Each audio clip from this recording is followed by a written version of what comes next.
Waking up at 5 a.m. This is the golden rule of hustle culture. Every productivity guru, every CEO interview, every motivational video tells you the same thing.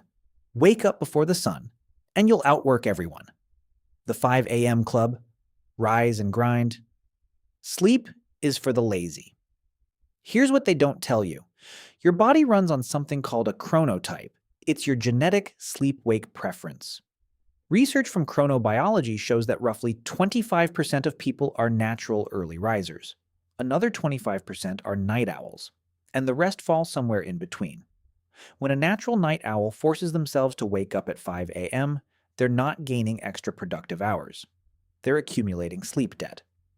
Studies published in Current Biology show that fighting your chronotype leads to increased cortisol, reduced cognitive performance, weakened immune function, and higher rates of depression and anxiety. Dr. Matthew Walker, one of the world's leading sleep scientists, puts it simply: there's no biological advantage to waking up early if your body isn't wired for it. You're not becoming more disciplined. You're becoming more sleep deprived. Waking up early works if you're a natural morning person and you're going to bed early enough to get 7 to 9 hours. But if you're setting an alarm for 5 a.m. and going to bed at midnight because you couldn't sleep, you're not winning. You're sabotaging yourself and calling it discipline. Going to the gym every single day. More is better, right? If working out 3 days a week is good, then 7 days must be incredible. You see it on social media constantly. No rest days. Beast mode. Your body can handle more than you think. Your muscles don't grow in the gym, they grow during recovery. When you lift weights, you're actually creating micro tears in your muscle fibers. The repair process is what makes them stronger. Without adequate rest, those tears never fully heal. This has a name: overtraining syndrome. Research published in the Journal of Athletic Training shows symptoms including chronic fatigue, decreased performance, elevated resting heart rate, mood disturbances, insomnia, and hormonal disruption, particularly increased cortisol and decreased testosterone. And here's the part nobody wants to hear. Working out 7 days a week can actually make you weaker and fatter. Chronically elevated cortisol promotes fat storage, especially around your midsection. So that person who never takes a rest day might actually be working against their own goals. Training 5 to 6 days can work if you're programming intelligently, rotating muscle groups, including deload weeks, managing intensity. But the no rest days ever mentality isn't toughness. It's a lack of understanding about how the body actually works. The smartest athletes in the world guard their recovery days like they guard their training days. Drinking excessive water. Drink 8 glasses a day. No, wait. Drink a gallon. Carry a giant water bottle everywhere. If your pee isn't clear, you're failing. Hydration culture has become almost religious in the wellness space. The 8 glasses a day rule? It has no strong scientific foundation. A 2002 review published in the American Journal of Physiology traced this claim back and found no original study supporting it. The body's thirst mechanism is actually very good at telling you when you need water. But here's where it gets dangerous. Overhydration is a real medical condition called hyponatremia. It happens when you drink so much water that your blood sodium levels drop dangerously low. Symptoms range from nausea and headaches to seizures and, in extreme cases, death. Marathon runners, military trainees, and yes, overzealous water drinkers have been hospitalized for this. Even at non-dangerous levels, constantly flooding your system with water makes your kidneys work overtime and can flush out electrolytes your body needs to function properly. Drink when you're thirsty. Adjust for heat, exercise, and body size. Stop treating water intake like a competitive sport. Your body already has a hydration alert system built in. It's called thirst. Trust it. Multitasking like it's a skill. You're on a work call with your email open and a podcast playing in the background. You're answering texts while cooking dinner. You think you're crushing it. You think you're efficient. You're not. You're just splitting your attention into useless little pieces. Research shows the mind and brain were not designed for heavy-duty multitasking, and mental overload from juggling tasks can result in catastrophe. Your brain can only focus on one thing at a time. When you think you're multitasking, you're actually just task switching, and every switch costs you time and energy. Studies show that multitasking leads to decreased cognitive performance, increased stress, mental fatigue, and difficulty retaining information. Worse yet, only about 2.4% of people can actually multitask effectively, and the people who think they're good at it are usually the ones who are worst. So if you brag about being a great multitasker, you're probably just proving you're not. Single task intentionally. One thing at a time. One conversation, one project, one task.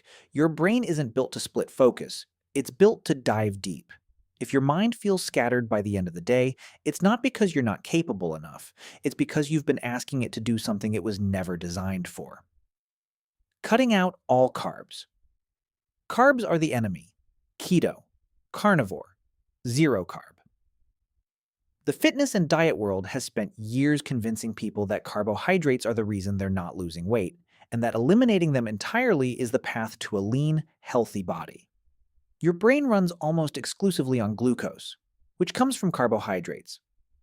When you completely eliminate carbs, your body switches to ketones for fuel. And while this can work short-term for weight loss, the long-term effects tell a different story. Research published in The Lancet Public Health found that both very low-carb and very high-carb diets were associated with increased mortality. The sweet spot was moderate carbohydrate intake, roughly 50 to 55% of total calories. Complete carb elimination has also been linked to thyroid dysfunction, hormonal imbalances, especially in women, reduced athletic performance, brain fog, and chronic fatigue. Reducing processed carbs and refined sugars? Smart? Eliminating all carbohydrates including fruits, vegetables, and whole grains because a fitness influencer told you to? That's not discipline. That's nutritional extremism. And your body is paying the price. Always being productive. Every minute should be optimized. Listen to podcasts while driving. Read while eating. Work on your side hustle in every free moment. Rest is wasted time. If you're not grinding, you're falling behind. Neuroscience has a concept called the default mode network. It's a system in your brain that activates when you're doing nothing. Daydreaming, staring out the window, sitting in silence. And here's the thing, this network is responsible for some of your most important mental functions: creativity, self-reflection, problem-solving, memory consolidation, and emotional processing. When you fill every single moment with input, podcasts, books, videos, work, you never give this network a chance to activate. Research from the University of Southern California shows that people who never allow themselves downtime experience reduced creativity, higher burnout rates, impaired decision-making, and weakened emotional regulation. The irony is brutal. By trying to be productive every second, you're actually becoming less effective at the things that matter most. Strategic rest isn't laziness. Boredom isn't failure. Some of the best ideas in human history came during moments of doing absolutely nothing. If you feel guilty every time you're not optimizing, that's not ambition. That's anxiety wearing a productivity mask. Toxic positivity. Good vibes only. Stay positive no matter what.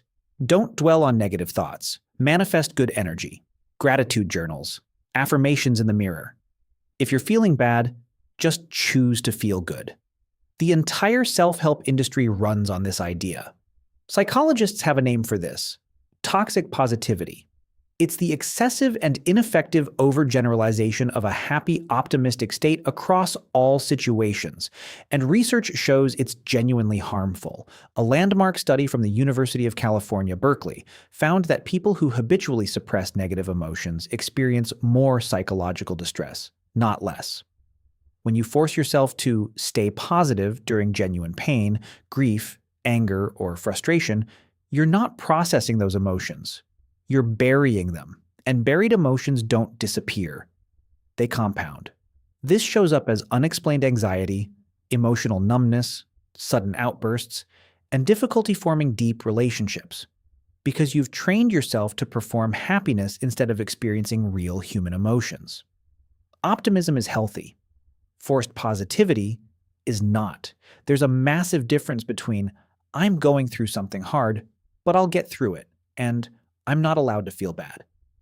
The second one isn't strength. It's emotional avoidance wearing a motivational t-shirt. Meditating through everything. Meditation is the answer to everything.